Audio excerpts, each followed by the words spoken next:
would kill Swooped. Oh, no, it doesn't. But it was close. And well, like I said earlier, G1 player, all times aggressive. It is sometimes working out in his favor, but against a player maybe with a little bit better map control and poise, I don't think G1 would have a chance. He's kind of capitalizing on catching Swooped off guard to get the few frags that he has picked up in this matchup.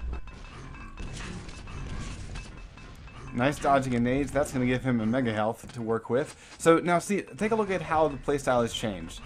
Because, you know, yeah, there are moments where G1 goes really aggressive, but he's finally done exactly what he needed to do, which was he forced Swoop out of a chance at getting the bigger items. And that's just a beautiful thing. And let's see, he's forced him out to get of red armor as well. So, yeah, not working so much with the yellow armors, but instead working with just position, having better position in center map. So this is his way back in. Once he gets this mega, we got nades coming in. They're going to be short. Yep, and he gets to wait. Now, they did not hit him, so Swoop doesn't know exactly where he is. And look at that drop. G1 does get the drop on Swoop. Swoop playing it nicely and defensively. Now, Swoop is using the yellow armors to basically keep his stack high. And see how this works? The G1 player is not doing any damage against Swoop, so Swoop's up to 200. Yeah, and G1 player, for the first time in this ZTM game here, with a huge stack advantage, but he's going to be trading a couple rails and a few other things such as grenades, and that's going to put Swooped again with the slight stack advantage. Actually, it's very, very close between these two players in this battle for red armor. Oh, that rocket was dead on, and Swooped has to retreat, picking up 225 to just barely stay alive here, but G1 player making an interesting decision going for the top YA instead of red armor. I don't know. I think he thought red was taken. Was up. Yeah, I think that he thought it was taken at that point.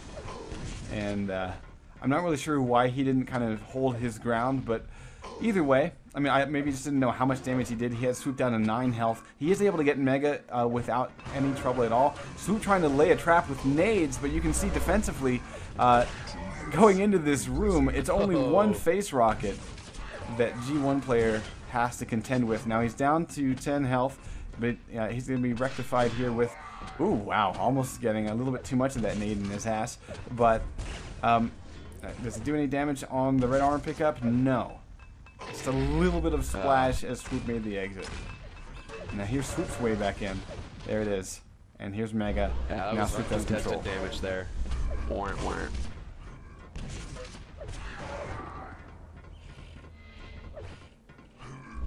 Actually, both of them have about the exact same stack.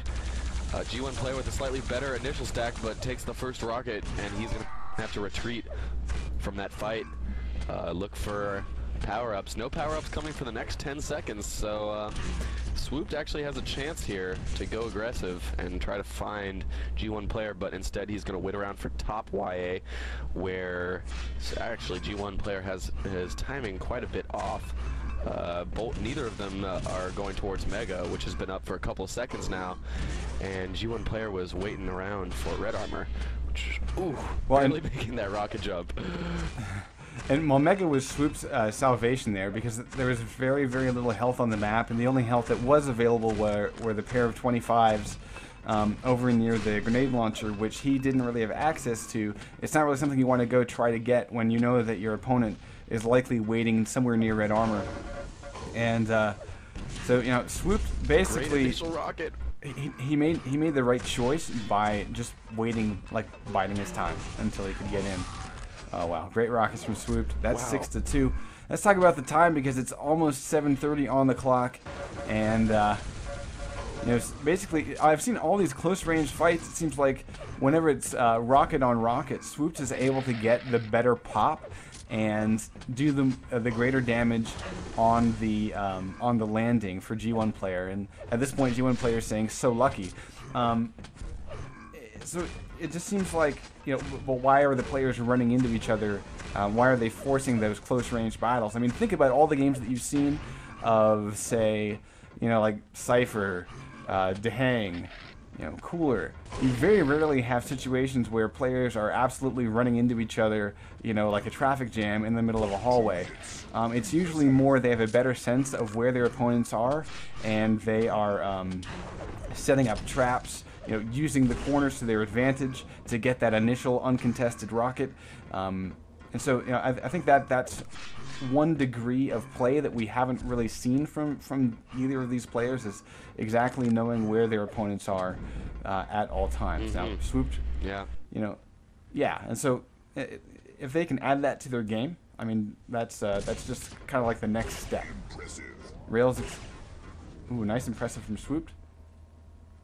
Yeah, I would definitely agree with you on that point. I believe that's why G1 players' style has actually been able to work to some extent, because Swoop doesn't really have the awareness that we might see in other top North American players.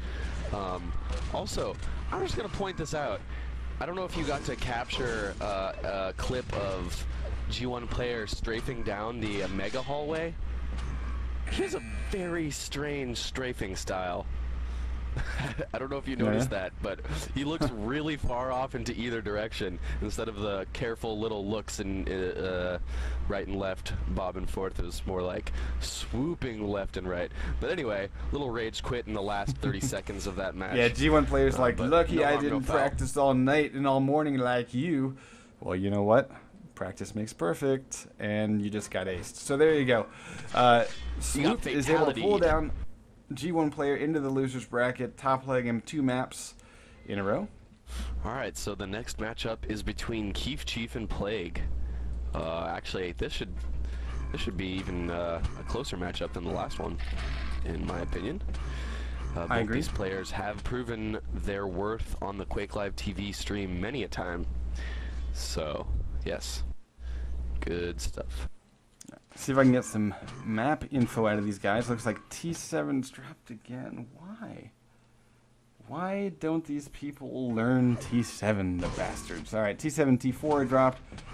And that's going to leave T9 and DM13. So DM13 is Plague's pick. I am going to cry. And T9 is going to be Keef Chief's pick. ZTN as a tiebreaker. Vote now. Vote. T7 is a great map. I understand why Plague wouldn't... Well, actually, no. I mean, honestly, I think they're both pretty good at T7. It's just weird that they don't want to play it. Fuck them. Alright. It's all good. We get to see DM13. So it's all good.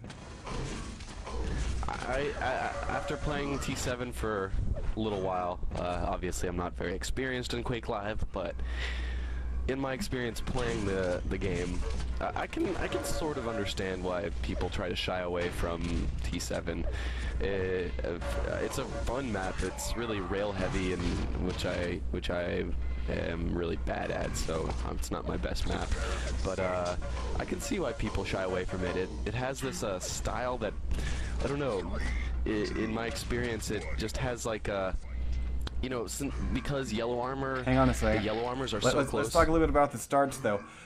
Keef is going to get LGYA. Oh my god, it began. And a lightning gun. Plague gets red armor and mega, but has only a shotgun to his name. So look at this. He's going to have to... Ooh, he's not really pressed very hard. Keef goes in for armor, and look at that. Plague plays that pretty well, where basically he tries to use the time that Keef is going to get that armor to basically move in. But Keef's able to knock him back with rockets and pick up the first frag. It was a nice idea by Plague. It just didn't quite work out for him. He wasn't able to get that big, massive, heavy initial shotgun shot that he needed in order to make that situation work for him. So it looks like the second mega will again go to Plague. Keef now LG on LG, has more armor, so he's better off. Plague up to 77 health after a bit of greenies. Keef dropped it in on the red. And look at this, no damage from Plague. He's on the run with that final shot by Keef. So right now, Keef is looking pretty good, pretty solid. And I'm surprised he didn't go pick up that LG, because only 54 LG cells might become a problem. Look at the rocket, the fadeaway rocket as it gets popped up. Fantastic stuff. That's a beautiful shot. So that's why we love these moments right here on Quake Live TV, folks. Oh, and some more direct rocket shots. Except for, yeah, Keef Keith really coming up on top here. 3-0 in the first minute and a half. That's a frag per every 30 seconds. It's looking pretty good in Keith Chief's favor.